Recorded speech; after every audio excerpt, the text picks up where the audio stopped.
کتنے لوگ سمجھتے ہیں کہ محرم کے مہینے میں شادی کریں گے کامیاب نہیں ہوگی، حالانکہ شریعت میں کوئی ایسا دن نہیں کہ جس میں شادی کریں تو شادی ناکام ہو۔ زمانہ جاہلیت میں شوال کے مہینے میں لوگ شادیاں نہیں کرتے تھے۔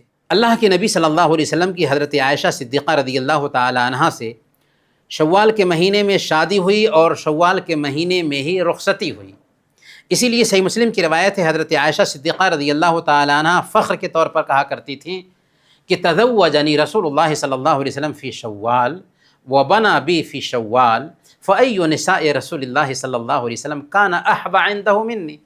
اللہ کے نبی صلی اللہ علیہ وسلم نے مجھ سے شوال کے مہینے میں نکاح کیا اور شوال کے مہینے میں ہی میری رخصتی ہوئی، تو اب تم بتاؤ کہ اللہ کے نبی صلی اللہ علیہ وسلم کی بیویوں میں مجھ سے زیادہ ان کے نزدیک محبوب کون تھی؟ وہ کہنا چاہ رہی تھی کہ میں ہی اللہ کے نبی صلی اللہ علیہ وسلم کی نظر میں سب سے زیادہ محبوب ہوں، تو میری شادی ناکام نہیں ہوئی حالانکہ شوال کے مہینے میں میری شادی ہو رہی ہے۔